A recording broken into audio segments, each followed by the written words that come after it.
Sí, doctor. Bien, habíamos quedado entonces en lo que son las cuatro formas de aplicación de inyectables, entre las cuales está la intradérmica, la subcutánea, la intramuscular y la endovenosa. Indicar primero que la intradérmica es aquella inyección que la realizamos justamente hasta la parte más superficial de la piel. Podemos definir la intradérmica como la aplicación de sustancias líquidas en una mínima cantidad, en muy escasa cantidad a nivel de la dermis. El volumen máximo que podemos administrar es de 0,3 ml, pero por lo general lo que llegamos a aplicar es solamente la décima parte de 1 ml. Un claro ejemplo es, por ejemplo, la vacuna de la tuberculosis, las pruebas que se realizan para saber si una persona es alérgica a determinado tipo de sustancias, etcétera. O sea que la dosis es muy pequeñita y lo que se trata de hacer es que se produzca una especie de ampollita, también llamada abón. Para poder hacer una inyección intradérmica debemos utilizar la jeringa más pequeña que existe en el mercado con la aguja más pequeñita para de esa forma no traumatizar a la persona a la que estamos inyectando. Generalmente la que utilizamos de las jeringas es la que tiene una capacidad de 1 ml, pero sin embargo solo la décima parte o muy poca cantidad es la que administramos. No debemos superar los 0,3 ml. Y obviamente la aguja para cargar la sustancia y para poder inyectarla tiene que ser de un calibre mínimo, aquellas pediátricas, aquellas delgaditas que sabemos que no van a producir ningún tipo de lesión. ¿Dónde vamos a administrar las soluciones o las sustancias intradérmicas? Generalmente utilizamos la cara anterior del antebrazo, la parte de los brazos, a nivel del deltoides, a nivel de la parte posterior del brazo, y podemos utilizar la parte anterior y superior del tórax y también la parte que correspondería a los omóplatos, sabiendo que de esa forma no vamos a poder introducir la sustancia más profundamente y no vamos a poder causar ningún tipo de lesiones. Para poder administrar una solución intradérmica y hacer el abón, solamente debemos tener una angulación en relación al plano de la piel de 15 grados. 15 grados es lo suficiente como para poder atravesar la epidermis y de esa forma llegar a la dermis, que es el lugar donde vamos a proceder a inyectar la sustancia que queremos que sea intradérmica. La subcutánea es la segunda forma de administración de un inyectable. La vía subcutánea es más que nada utilizada por las personas que tienen que recibir un tratamiento constante, permanente, como por ejemplo las personas que sufren de diabetes, cuando tienen que administrarse la insulina. En ese tipo de casos podemos indicar que es la aplicación de un medicamento en el tejido subcutáneo, o sea, directamente al tejido adiposo o al tejido graso. La absorción por la misma grasa es mucho más lenta, o sea que la solución va a ir absorbiéndose en forma progresiva, no es rápida, no es violenta, tampoco es en cuestión de horas, incluso puede llegar a absorberse en un plazo de 24 horas, estamos hablando de un día. La ventaja que tiene el administrar en tejido celular subcutáneo es que como esta parte del cuerpo, del organismo, de la protección del cuerpo es de puro tejido adiposo, tiene menor cantidad de receptores nerviosos. Por tanto, la inyección es relativamente sin dolor. El volumen máximo que podemos administrar por vía subcutánea es entre 1,5 a 12 ml. La jeringa que se emplea es la más común, la que tenemos en las farmacias, que son de 1 ml o de 12 ml. Y la aguja para cargar la medicación y para inyectar en forma subcutánea, la más utilizada es la de 25G o 27G de bisel medio, que son aquellas pequeñitas, delgaditas, que permiten que la persona no sienta tanto dolor al momento de la penetración y más que nada en los pacientes pediátricos. Lugares donde podemos administrar la vía subcutánea es en el tercio medio de la cara externa del muslo, donde sabemos que hay bastante cantidad de tejido adiposo, en el tercio medio de la cara externa del brazo o a nivel de la región deltoidea, y también podemos utilizar la zona superior de la espalda, o sea, refiriéndonos a la región escapular, o en la cara anterior del abdomen, donde comúnmente se administran los pacientes diabéticos o se autoadministran ellos alrededor del ombligo, porque sabemos que tanto varones como mujeres tenemos gran cantidad de tejido celular subcutáneo a nivel de la región del abdomen anterior. Entonces, lugares donde podemos aplicar una inyección subcutánea es en la parte anterior de los muslos, tanto parte anterior como lateral, en la parte de los brazos, principalmente la cara externa, a nivel del deltoides, y también en la región umbilical. La más común, la más frecuente, la más usual es la parte que rodea al ombligo, en la parte anterior de la cara del abdomen. Para poder llegar al tejido celular subcutáneo, o sea, la grasa corporal, la angulación que le debemos dar a nuestra jeringa para que pueda introducirse la aguja y llegar hasta el plano del tejido celular subcutáneo es de 45 grados, o sea que tenemos que tener una angulación de 45 para que nuestra aguja pueda penetrar perfectamente al lugar donde queremos administrar esa medicación. Lo que hacemos principalmente para poder administrar una inyección subcutánea es seleccionar el lugar donde vamos a proceder a realizar nuestra punción. Limpiamos la piel adecuadamente, correctamente con alcohol yodado o con cualquier otro tipo de solución que sea desinfectante. Procedemos, como habíamos hablado en las clases presenciales, a sujetar el tejido celular subcutáneo haciendo una especie de pellizcamiento que de esa forma también va a hacer que la persona se concentre en el pellizcado y no así en la punción. De esa forma aminoramos y disminuimos la posibilidad de que esa persona llegue a sentir un dolor intenso al momento de la inyección. Pellizcamos esa área extensa de la piel y de esa forma nos aseguramos también de que estamos sujetando una buena cantidad de tejido celular adiposo. Y sabemos que en el momento de la inyección va a entrar el líquido directamente a la grasa corporal. Teniendo toda la piel desinfectada, obviamente, insertamos la aguja en la piel en un ángulo de 45 grados para no llegar a perforar estructuras que puedan estar más en la profundidad e incluso hasta llegar al músculo. Evitamos esa situación con nuestra angulación de 45 grados. Hacemos el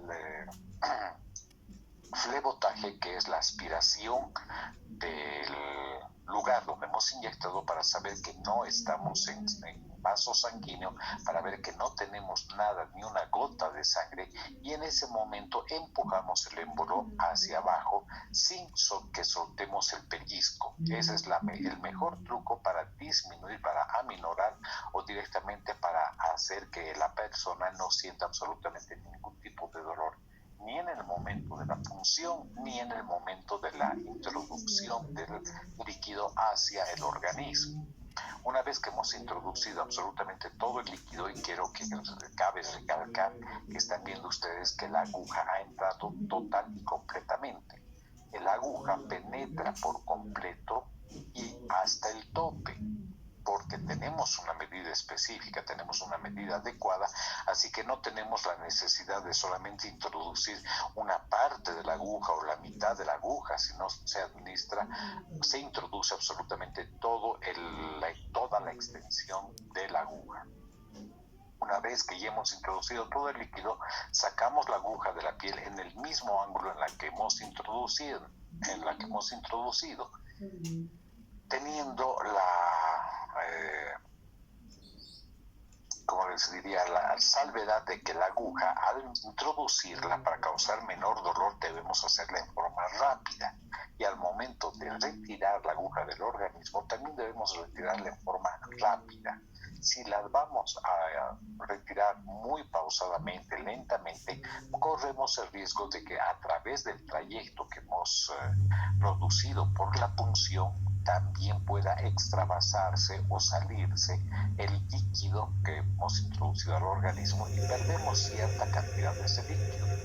Es por ello que es mejor, tanto al momento de introducir la inyección como al momento de retirarla, lo hagamos en forma rápida, en forma brusca, sin haber soltado el pellizco. Una vez que ya hemos retirado la aguja, Recién podemos soltar la zona de pellizcamiento que hemos hecho con nuestra otra mano y procedemos a hacer la nueva limpieza manteniendo el algodón o la gasa que esté empapada en alcohol y apretarla suavemente durante algunos segundos para permitir que de esa forma no fugue el líquido a través del orificio que hemos producido. Y también podemos hacer unos suaves masajes circulares para de esa forma condicionar a que el organismo pueda absorber mejor la sustancia que hemos administrado. Haciendo masajes suaves y circulares estamos expandiendo el líquido, la extensión del líquido a través de todo el tejido celular subcutáneo y de esa forma también evitamos que se produzca una concentración del líquido en la capa grasosa, en la capa de tejido celular graso, y evitamos la formación posteriormente de fibrosis, fibromas o que se produzca un enquistamiento del líquido. Así que siempre que vayamos a hacer este tipo de punciones debemos tratar de extender lo más posible la sustancia que hemos introducido al organismo. La tercera forma de inyectables es la vía intramuscular, la más común, la más frecuente, la que más utilizamos para la administración de todo medicamento, porque el objetivo es llegar a introducir el líquido en el lugar donde se encuentra el tejido muscular. Entonces, la vía intramuscular es aquella inyección que la aplicamos directamente al tejido muscular profundo y podemos llegar a administrar mayor cantidad, mayor volumen de medicamento. Podemos administrar hasta 5 ml o en muchos casos 7 o 10 ml. La absorción en el tejido muscular es mucho más rápida que por la vía subcutánea. Se ha determinado que aproximadamente en 15 minutos ya comienza a hacer efecto cualquier medicamento que sea introducido por vía intramuscular. Por esa razón lo utilizamos, por ejemplo, para antiespasmódicos, para analgésicos, para calmantes e incluso para antibióticos, son los más comunes, para lo cual utilizamos este tipo de vía. Obviamente sabemos que los músculos están bastante irrigados, tienen buena irrigación y por esa razón todo medicamento que pueda llegar al tejido muscular va a ser reabsorbido en una forma adecuadamente rápida. ¿Cuándo indicamos que se debe administrar un medicamento por vía intramuscular? Cuando queremos que la absorción de ese medicamento sea rápida. Cuando utilizamos soluciones que pueden llegar a irritar el tejido celular subcutáneo. El tejido muscular profundo también tiene pocas terminaciones nerviosas y por esa misma razón es menos dolorosa la inyección a ese nivel. Las ventajas también que tenemos por la vía intramuscular es que vamos a hacer que el medicamento se absorba rápidamente. Tenemos menos probabilidades de producir lesiones del tejido porque estamos entrando a la profundidad del músculo. Al tener pocas terminaciones nerviosas podemos administrar medicamentos viscosos, oleosos o irritantes. El más común de los viscosos es el de la penicilina. Muchos de ustedes han debido recibir penicilina y saben que es un líquido denso, bastante concentrado y que por esa misma razón puede llegar a producir mayor dolor cuando lo administramos por otra vía que no sea la intramuscular. Es por ello que la ideal es la intramuscular y aún así vamos a sentir algo de dolor a la introducción de ese tipo de sustancia. Desventajas que tenemos de la vía intramuscular. Podemos, si no hacemos un adecuado estudio de dónde estamos introduciendo el medicamento, podemos inyectar en forma directa al vaso sanguíneo sin darnos cuenta de esa situación. Es por ello que lo mejor es tratar de hacer lo que se llama el flebotraqueo, o sea, la absorción de la jeringa antes de introducir el líquido. Al absorber, nos corroboramos de que no estamos en vaso sanguíneo y con toda tranquilidad podemos introducir el líquido hacia el tejido muscular. Lastimosamente también podemos llegar a causar ansiedad en la persona, en el paciente, y eso hace que el paciente en el momento de la introducción del líquido o en el momento del pinchazo, contraiga la musculatura. Al contraer el músculo hemos tenido muchos casos en los que las personas han llegado incluso a romper la aguja. Y posteriormente hemos tenido que derivarlos a un servicio de emergencias y a radiografías para poder encontrar exactamente el lugar donde estaba el pedazo de la aguja y si este pedazo era grande, era mediano o era pequeño. Y en muchos de los casos tenía que hacerse una incisión para poder retirar ese pedazo. Y digo, es una de las formas más complejas y difíciles de poder retirar una aguja, porque es como buscar, el nombre lo indica, una aguja en un pajar. Cuando el fragmento de la aguja que ha quedado, que ha podido quedar, es pequeño, incluso nos podemos permitir que el organismo mismo vaya produciendo una fibrosis alrededor de la aguja, pero siempre es una complicación que debemos nosotros de cualquier forma evitarla. Es por ello que debemos tener mucho cuidado al momento de proceder a una inyección intramuscular, evitar que la persona esté ansiosa, hablar, darle un sostén psicológico, pedirle que se calme, que no contraiga el músculo, que esté tranquilito, que nos colabore, que nos apoye, etc. Aquellas enfermeras que son bastante experimentadas, por ejemplo, en nuestro medio, antes de proceder a dar una inyección por vía intramuscular, le dan el gusto de dar un lapo, un sopapo a la región glútea, que es la más común para utilizar en este tipo de inyectables, y de esa forma tranquilizan o calman a la persona y obviamente van a relajar el músculo antes de proceder a introducir la aguja en la región glútea, que es la más común. Si no tomamos este tipo de precauciones de asepsia, también tenemos el alto riesgo de poder introducir sustancias contaminadas, bacterias, microorganismos que van a llegar a ocasionar un absceso que puede llegar a ser de gran tamaño en la zona donde estamos administrando el medicamento. Es por ello que siempre debemos usar 2, 3, 4 torundas y hacer una buena limpieza, una buena antisepsia, una buena desinfección, porque hemos llegado a encontrar varios casos de abscesos en la región glútea que recién se van a hacer evidentes en la persona a los 4, 5, 6 días posteriores a la inyección.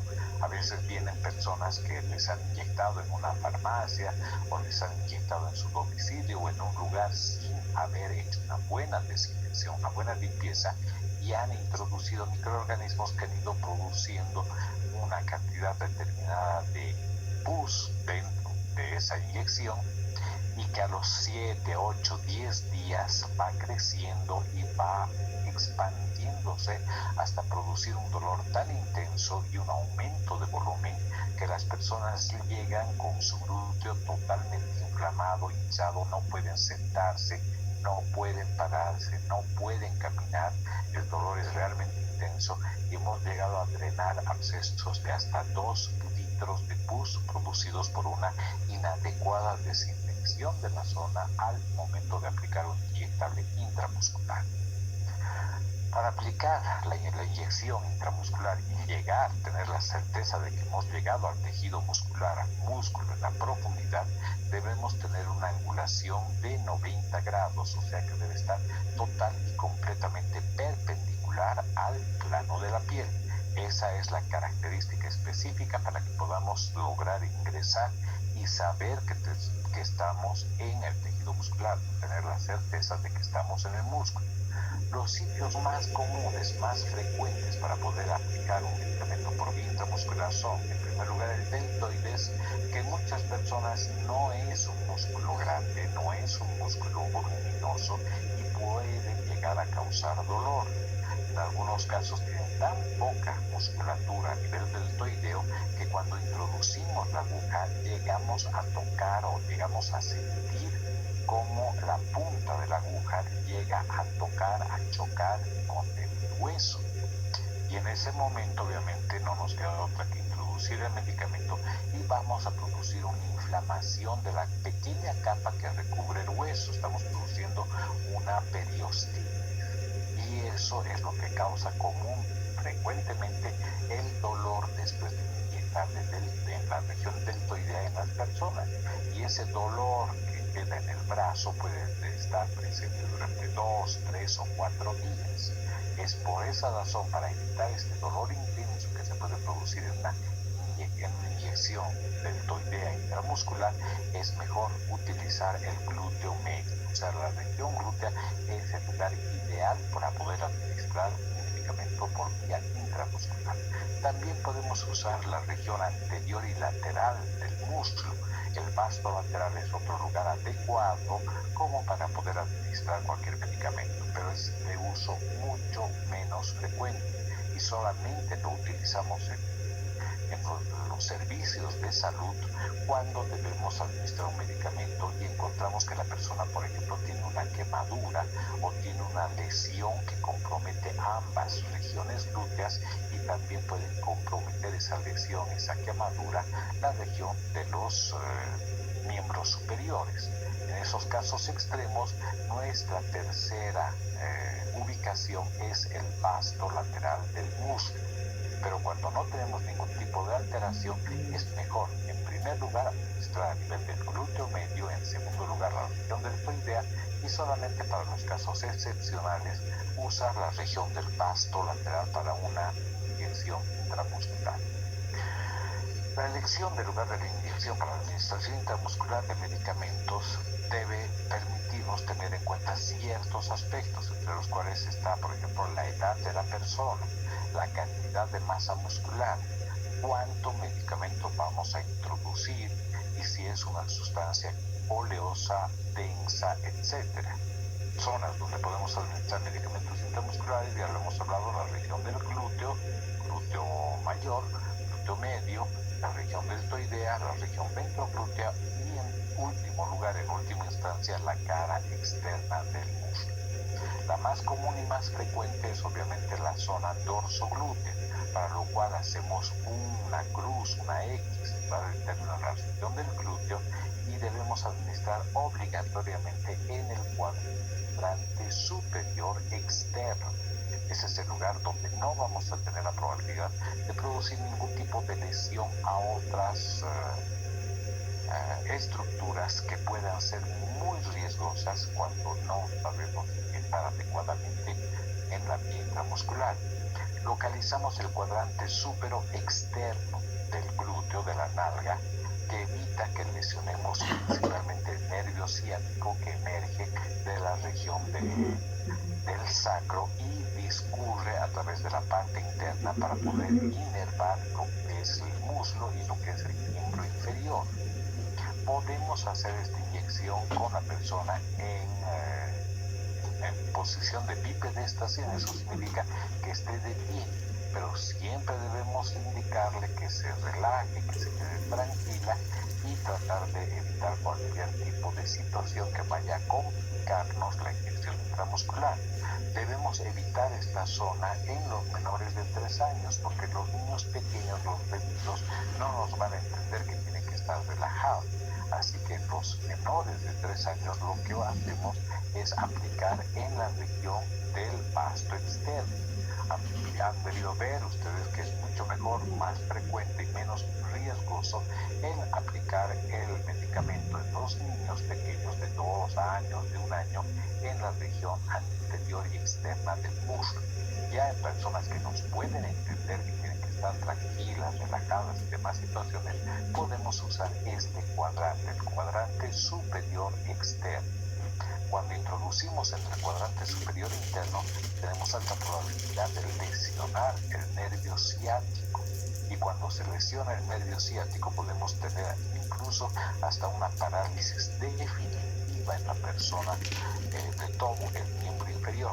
Esa parálisis va a afectar toda la pierna, el muslo, todo el miembro inferior y obviamente nosotros vamos a ser los causantes de este tipo de lesión que puede ser incluso pasible a sufrir un juicio posterior en la parte legal.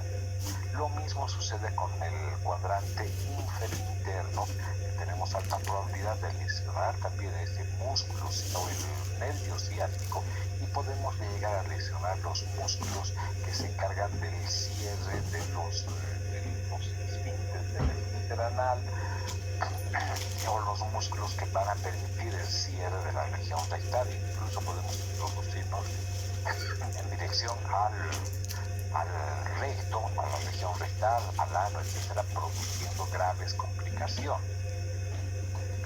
En el cuadrante inferior externo tenemos alta probabilidad de introducirnos directamente a la articulación que existe entre el fémur, entre la cabeza femoral, con la articulación de la pelvis. Es por esa razón que tampoco debemos arbitrar en esta localización. Hasta aquí todo comprendido. ¿Me están escuchando bien?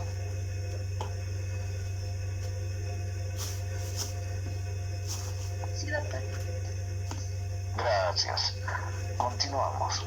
Para aplicar el inyectable intramuscular en la región glútea, también procedemos a hacer una adecuada, una buena limpieza, una buena antisepsia de la zona. Antiguamente no era necesario ni siquiera utilizar guantes.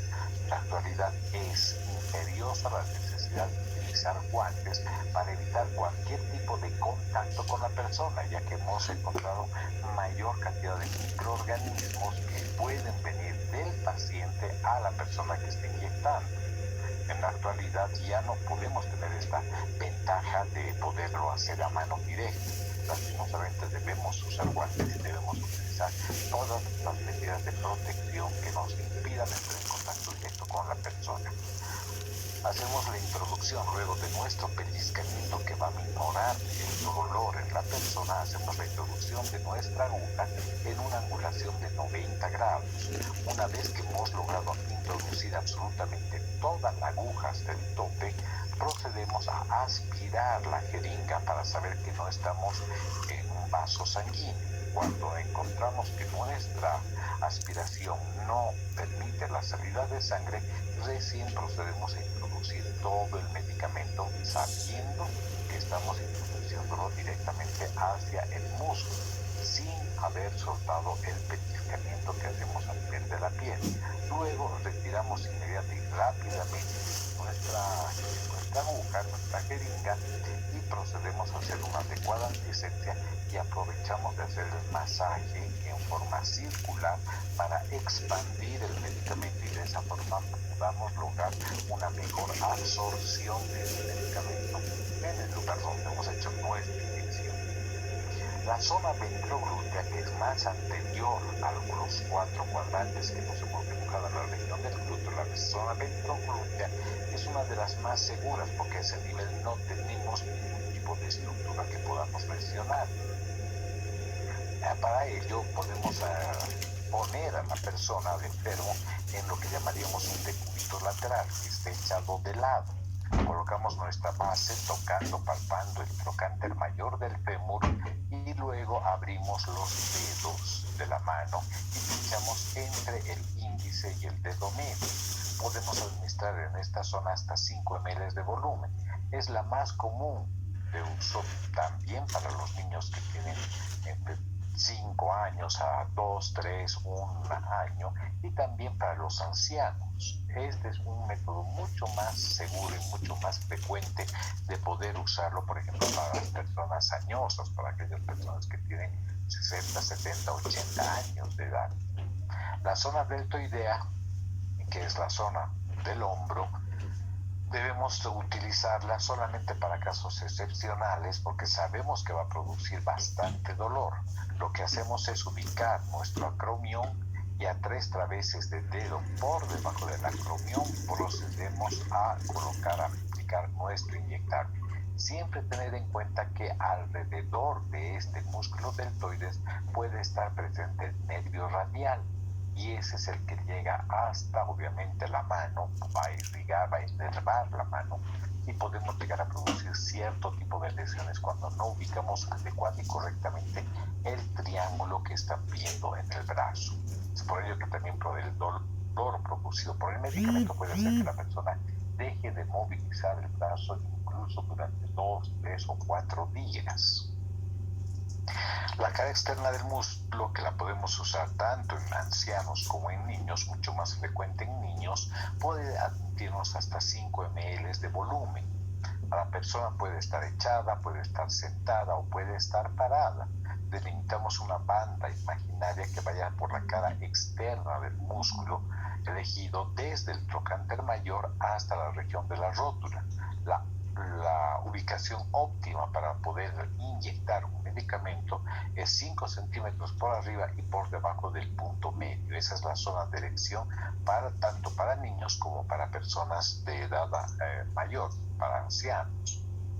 Antes de introducir el medicamento debemos siempre tener en cuenta que se debe aspirar para descartar la posibilidad de introducir el líquido en un vaso sanguíneo.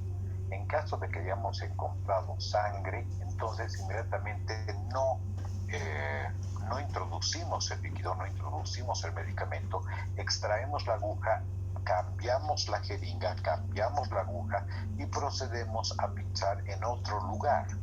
El medicamento debemos inyectarlo lentamente porque va a producirnos menos dolor.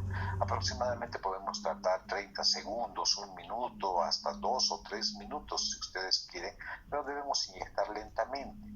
Al introducir el líquido estamos produciendo una expansión del tejido y cuando se le introduce en forma rápida, en forma violenta, en 5 o 7 segundos, vamos a producir un dolor intenso y obviamente el paciente, la persona a la que estamos inyectando nos va a odiar. Es por ello que debemos darle tiempo para que vaya distribuyéndose el medicamento a través del músculo. 30 segundos a 1 minuto es el tiempo ideal para poder introducir una cantidad aproximada de 5 ml. Durante todo el procedimiento de ingreso del medicamento vamos a ir observando cómo reacciona la persona, si está con dolor intenso, si está estresándose, si está angustiada, etcétera, y obviamente si se está mareando, porque esos son algunos datos que nos están indicando que el dolor puede ser tan intenso que tal vez debamos parar de introducir el medicamento para que no se nos vaya a desmayar la persona o para que se mantenga con un dolor que puede durar durante algunos días. Una vez que hemos administrado todo el medicamento, debemos esperar unos 10 segundos antes de retirar la aguja, porque de esa forma vamos a evitar que se pueda perder cierta cantidad del medicamento que hemos introducido. Retiramos rápidamente la aguja, colocamos la torunda con el antiséptico en el punto de la inyección y al sujetar la piel minimizamos el dolor. Retiramos la aguja con suavidad y rapidez y hacemos una suave presión o friccionamos ligeramente la zona para expandir el medicamento y favorecer de esta forma su absorción. Podemos usar una técnica que se llama la técnica de la seta para poder colapsar más fácilmente el trayecto que hemos producido con la inyección. Lo que se hace antes de introducir la aguja es traccionar un poco la piel y de esa forma metemos la aguja hasta el plano muscular, introducimos el medicamento y al momento de retirar la aguja soltamos ese fragmento de piel que hemos tomado con nuestros dedos, haciendo que el trayecto producido por la aguja se altere completamente. Esta es la técnica de la seta que impide que el medicamento pueda extravasarse, pueda exteriorizarse y podamos perder una cierta cantidad de medicamento a través del orificio que hemos producido al momento de la inyección.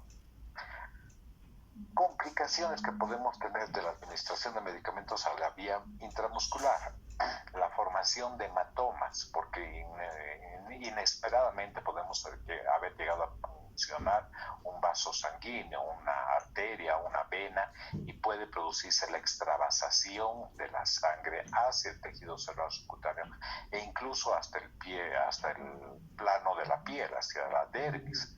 Y en muchos casos obviamente vamos a ver que existe un hematoma, una equimosis en la zona donde hemos realizado la inyección. Podemos llegar a lesionar el nervio ciático, que es una de las peores y más terribles complicaciones que podemos llegar a tener, debido a que puede incluso a producirse una parálisis por lesión permanente del nervio ciático. Y la tercera complicación grave o crítica que tenemos en este tipo de inyectables por vía intramuscular es la formación de pus, un absceso purulento por infección que, si no es tratado adecuadamente con antibióticos y drenado, puede continuar creciendo y produciéndonos una lesión que puede en determinado momento llegar a ser tan extensa que requiera incluso de una limpieza en quirófano. Es Este es un ejemplo claro de cómo no debemos administrar un medicamento. Al puncionar en un lugar donde no se encuentra el cuadrante externo, podemos puncionar y llegar directamente a afectar las terminaciones nerviosas y las raíces de los nervios a través del hueso sacro. Este tipo de punción inadecuada, incorrecta, va a lesionar a tal extremo el nervio que vamos a producir la parálisis de toda esa extremidad, de todo ese miembro, y obviamente lo único que nos quedaría en ese caso es aceptar la culpa o el cargo que vayamos a tener por dejar a una persona paralítica, lisiada de por vida. La última forma de inyección de inyectables es la vía endovenosa, también llamada intravenosa, porque debemos introducir el medicamento directamente al torrente venoso. Nunca vamos a administrar un medicamento a la arteria, siempre se administra al sistema venoso. Este procedimiento es más que nada utilizado para aplicar un medicamento o un líquido directamente al torrente circulatorio a través de una vena. Y recalco, en la vena. Jamás se administran medicamentos en arteria. La vía intravenosa vamos a llevarla a cabo en dos formas o dos maneras. La forma directa y la forma por goteo intravenoso. La forma directa es la administración del medicamento en un solo bolo, o sea, lo vamos a administrar directo o diluido en una jeringa de 20 ml que puede tener solución fisiológica, solución Ringer, etcétera, o dextrosa en muchos casos cuando la persona no es diabética, hasta completar los 20 ml. Pero podemos introducir en forma directa en la vena para una concentración rápida y para que el efecto sea máximo a los 30 segundos de haber introducido el medicamento en la vena. O podemos administrar por la forma de goteo intravenoso. Es cuando nosotros vamos a canalizar una vía venosa. Eso significa que vamos a introducir una bránula, un catéter, un pedazo de tubo de plástico que vamos a mantenerla en el lumen del vaso sanguíneo, en el lumen de la vena, por un tiempo que puede ser de 2, 3, 4, 5 días, una semana, etc. Este tipo de goteo intravenoso es el que se utiliza cuando una persona se ha internado en una clínica, en un hospital, y a través de una sola punción vamos a administrando durante todo el día soluciones a goteo. Podemos administrar medicamentos, antibióticos, analgésicos, antiinflamatorios, etcétera. Todo depende de que la persona sí esté internada en un hospital para que podamos controlar adecuadamente ese catéter que está dentro de la vena. Podemos usarla para los asmáticos, para los cólicos o para permitir cualquier tipo de intervención que vaya a necesitar esa persona para poder mejorar su cuadro de salud. Dentro de las ventajas de esta vía endovenosa, obviamente vamos a estar directamente con el medicamento al torrente sanguíneo, por tanto no va a absorberse, ya va a la circulación general. El líquido inyectado directamente a la vena alcanza inmediatamente la concentración que nosotros queremos en la sangre. Es el método más rápido para poder introducir cualquier tipo de líquido al organismo. El efecto va a ser inmediato. Es por eso que muchas personas cuando tienen un dolor intenso lo administramos por vía endovenosa y el dolor calma en el lapso de 1 a 2 minutos como máximo. Podemos aplicar medicamentos que son irritantes o que pueden ser ineficaces por otro tipo de vía, por la subcutánea, intramuscular, etc. Y la vía endovenosa nos va a admitir gran volumen de líquido. Por esa razón podemos incluso reponer 2, 3, 4, 5 litros. El tipo de persona que más cantidad de líquidos necesita que se les reponga al organismo, por ejemplo, es el gran quemado. Las personas que son quemadas con una extensión bastante importante de tejido, podemos llegar a administrarle incluso hasta 10 litros en un solo día, en 24 horas, cuando hay gran pérdida de líquido y gran pérdida de sales en el organismo. Desventajas que tenemos de la vía endovenosa: si no sabemos aplicar adecuadamente, podemos producir extravasación. Perforamos la vena e introducimos el medicamento irritante en el tejido celular subcutáneo o en el músculo, llegando a producir necrosis. No debemos administrar por esa razón sustancias oleosas por el peligro de embolia. Tenemos mayor posibilidad de reacciones adversas y el peligro de extravasación del medicamento que vaya a producir, incluso en algunos casos, la amputación del miembro por la lesión producida por ese medicamento. Cuando vamos a elegir un lugar para realizar la punción de la vena, debemos tener en cuenta varios factores. Primero, cuánto tiempo va a estar esa persona con el tratamiento. Si va a ser menor de 6 horas, escogemos las venas que se encuentran en la parte dorsal de la mano. Si va a ser más tiempo, 12 horas, un día, 2 días, entonces es mejor administrar el medicamento y buscar una vena en la zona del antebrazo. El tipo de solución que vamos a administrar, si es irritante de vaso sanguíneo, como por ejemplo soluciones ácidas, soluciones alcalinas o hipertónicas, entonces debemos mejor tratar de encontrar una vena que sea lo suficientemente gruesa y que no vaya a producir otro tipo de alteraciones en los vasos sanguíneos, como una flebitis o una trombosis. Debemos saber también elegir el tamaño de la aguja. Cuando son venas pequeñitas, delgaditas, entonces usamos agujas de pequeño calibre. Y para venas gruesas debemos usar, obviamente, agujas de mayor diámetro. En los adultos, los más comunes en cuanto a calibre son los de 20G, las agujas con cabezal verde, y las 18G. En los pacientes pediátricos, en los niños que tienen muy delgadas las venas, utilizamos un catéter de 22, 23 o 24G. En cuanto al tipo de vena, es mejor administrar en venas que sean flexibles y rectas. No vamos a pinchar cualquier trayecto venoso y mucho menos si ese trayecto está con una zona de inflamación, porque vamos a condicionar a que ingresemos con bacterias, con microorganismos que nos pueden condicionar una sepsis severa en la persona. Eso significa una infección a nivel de todo el organismo. También debemos tener en cuenta la edad de la persona.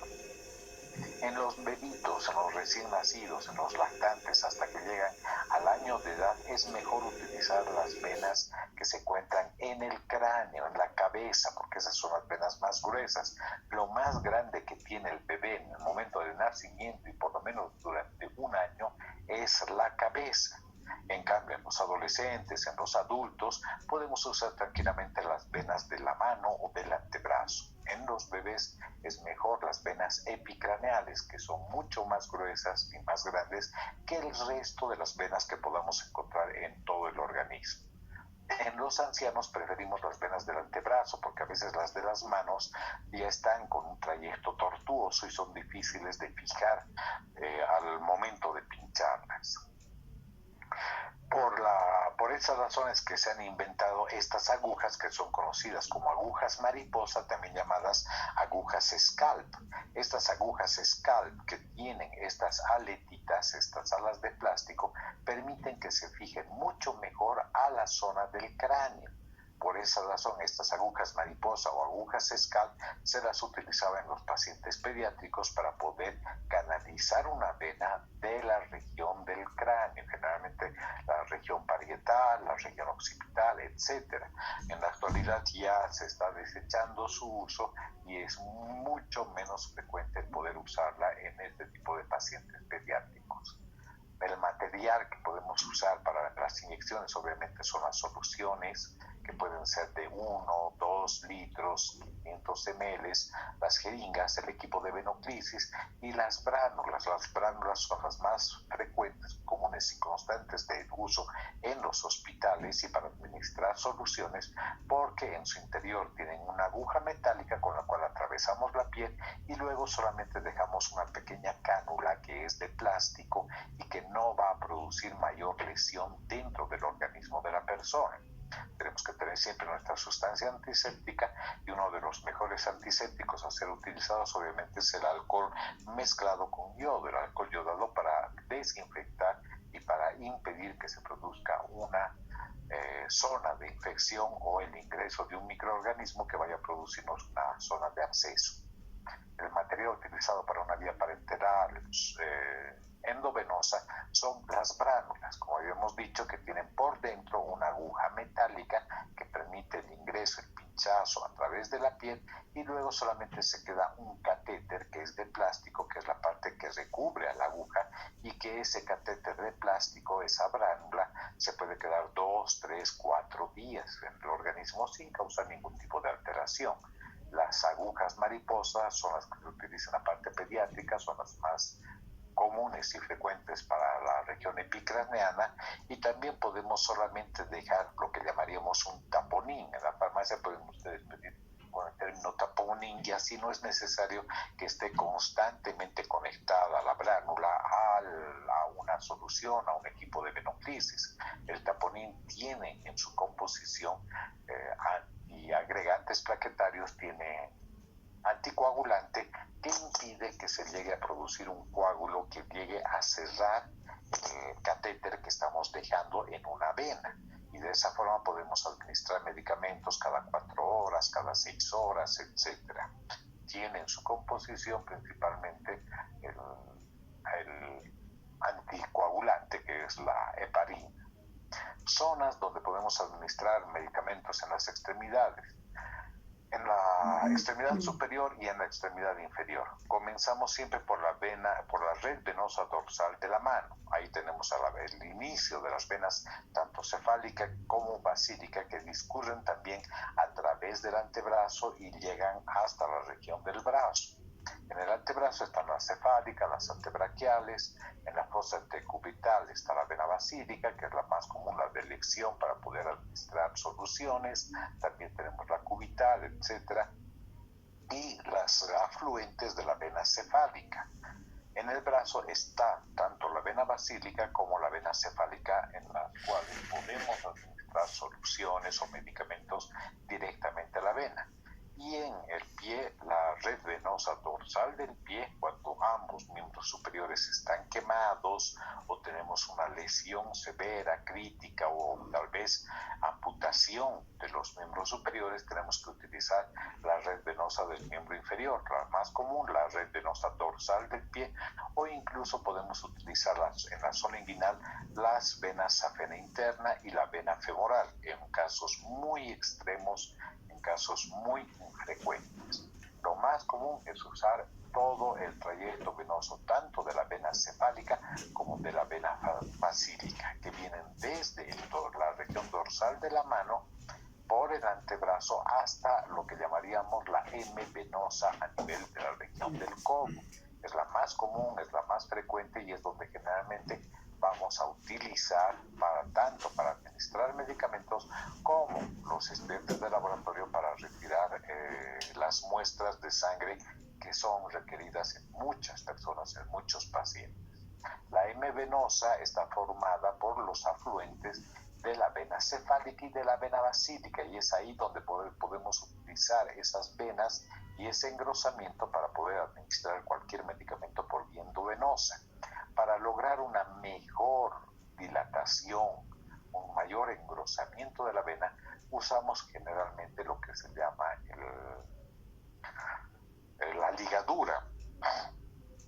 La ligadura, que funciona a modo de torniquete, lo colocamos 2 a 3 centímetros por encima del lugar donde vamos a realizar la punción.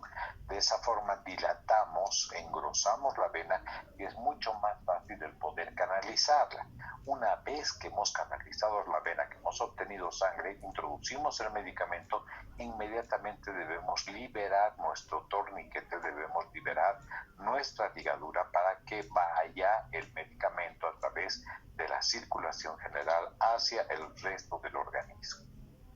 La vena mediana antecubital es otra que podemos utilizarla, o los afluentes de la vena basílica y de la vena cefálica. Así que tenemos ahí varios afluentes que nos van a servir para poder administrar los medicamentos endovenosos. En resumen, la vía parenteral está compuesta en primeros auxilios por 4 vías que son las más comunes y frecuentes de usar. La intradérmica, que es la inyección montada en la piel, que nos da una angulación de 15 grados y que podemos utilizarlas para pruebas de alergia o para la administración de vacunas. Podemos usar la cara anterior externa del brazo y la cara interna del antebrazo. La subcutánea, que es la inyección con aguja montada en una angulación de 45 grados, que va a depositar el medicamento directamente al tejido graso, al tejido celular subcutáneo. Podemos administrar a través de esta vía subcutánea heparina, insulina, etcétera. Los lugares más frecuentes para usar son la cara externa del brazo, la cara externa del muslo y la pared abdominal, que es la que más comúnmente utilizan los pacientes con diabetes. La vía intravenosa, también llamada endovenosa, es la aplicación del medicamento directamente en el torrente sanguíneo a través de una vena. La angulación comúnmente que se usa para este tipo de casos es de 15 grados, igual que la intralérgica, pero obviamente con una aguja de mucho mayor calibre. Y por último, la vía intramuscular, que nos permite una inyección profunda para introducirla hasta el músculo de 90 grados en relación con el plano de la piel. El más común y adecuado es el uso del cuadrante superior externo de la región del glúteo. También podemos utilizar la región anterolateral del muslo o la cara externa del deltoides. Hasta ahí, ¿ha quedado todo claro? ¿Alguna pregunta, consulta que tengan? Estoy presto para escucharlo. ¿Se ha comprendido todo? Doctor, una pregunta. Adelante. Perdón. Buenas tardes, doctor. Una pregunta, mire, usted ha dicho de que no, se debe tener cuidado en un inyectable intramuscular que no se dé a los vasos sanguíneos. Pero si llegara a suceder, ¿qué pasaría en el organismo del paciente? Depende del tipo de medicamento que estés introduciendo. Esa es la parte grave, esa es la parte crítica. Porque si el medicamento es específicamente para que se absorba por vía intramuscular, es porque tiene que absorberse lenta y progresivamente. Por ejemplo, si tú administras un antibiótico, es mucho mejor que ese antibiótico vaya liberándose en forma progresiva, en un lapso de 2, 4, 6 horas a través de un inyectable intramuscular. Pero si por mala suerte has metido el medicamento y no has aspirado y lo has metido directamente a un vaso sanguíneo, todo el antibiótico o todo el analgésico va a ir directamente al torrente sanguíneo y le puede producir reacciones adversas a la persona. Puede producirle fiebre, puede producirle dolor, mareos e incluso puede llegar a producir un colapso que haga que la persona se desmaye. Y en ese momento lo único que te queda es administrar un antialérgico, un antihistamínico o el antídoto para el medicamento que estás usando, que por mala suerte has llegado a introducirlo en el torrente sanguíneo. Es por ello que hay que tener mucho cuidado al momento de administrar medicamentos.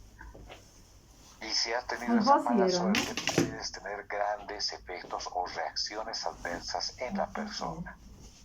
¿De acuerdo? Es por eso que la mejor forma de evitar complicaciones es siempre que vayas a introducir un medicamento, luego de que has introducido toda la aguja, aspirar, hacer lo que llamamos el flebotaje. Y de esa forma evitas que estés introduciendo al torrente sanguíneo. ¿De acuerdo? ¿Te has medido? ¿Alguien más quería preguntar? Sí, doctor, quería preguntar, ¿cuánto tiempo puede estar un catéter intravenoso?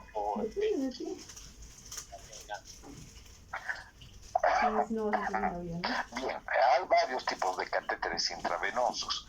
Los más comunes, los más frecuentes, los que se utilizan aquellas personas que se están internando o están en un hospital, son catéteres, las bránulas, que puedes tener las 3, 4, 5. Hemos tenido personas hasta con 7 días con esa bránula, con un único catéter.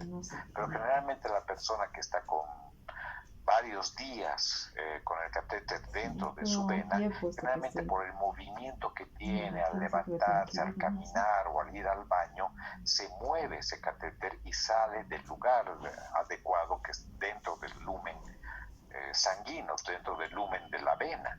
En ese caso lo que se hace es cambiarle, retirar el catéter y colocarle en otra venita, generalmente utilizando la otra mano, el otro antebrazo, etcétera. Pero lo que haces es cambiar y puedes usarlo incluso hasta una semana o, en casos extremos, hasta 10 días puede estar el catéter dentro de la vena de una persona, no hay mucho problema.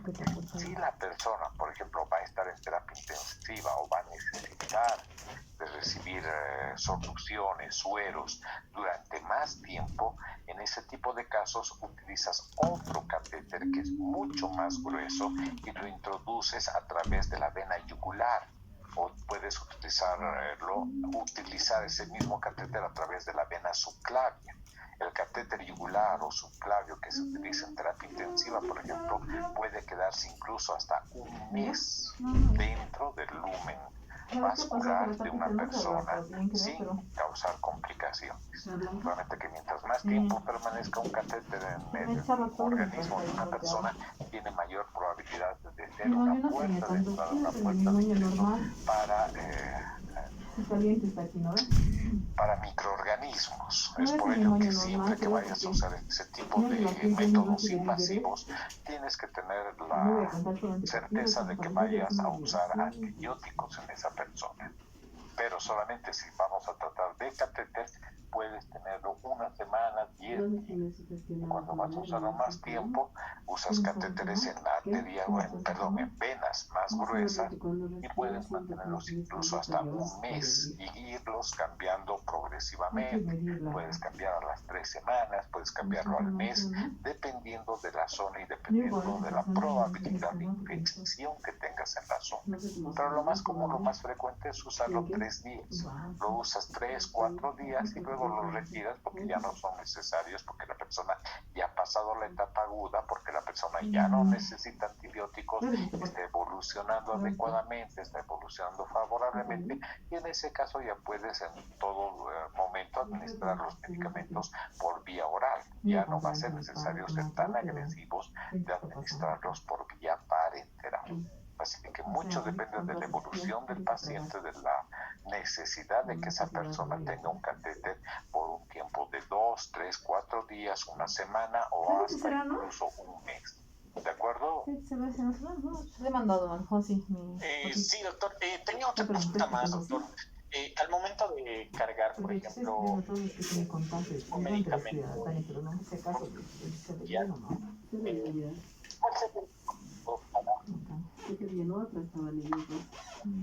Te escucho entrecortado, no te he copiado la pregunta, ¿puedes repetirla?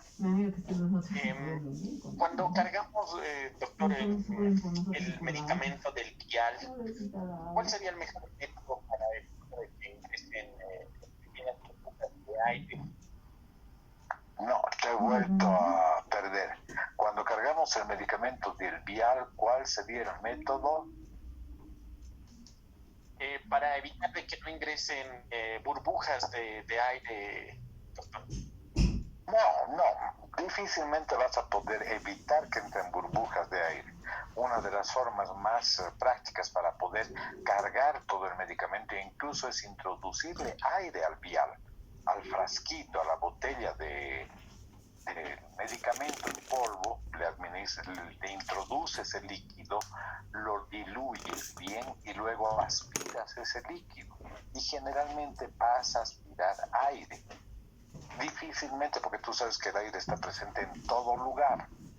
No vamos a tener una solución al vacío, porque en el momento en el que tú aspires una solución al vacío, todo el líquido va a retornar al vial.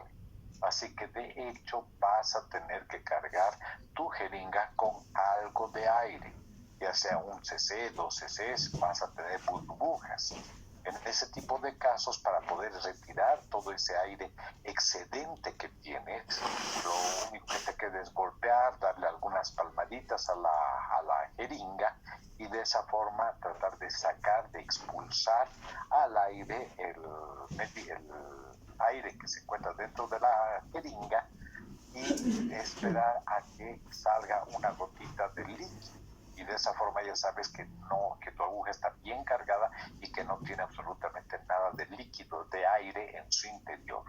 Son algunos trucos que los vas a ir experimentando en la parte práctica, pero legalmente en toda jeringa, en todo inyectable, cargas siempre algo de aire en tu jeringa y antes de introducirlo al organismo debes retirarlo en la medida de las probabilidades, las gotitas de aire que tengas, las burbujas o la cantidad de aire excedente que tengas en tu jeringa.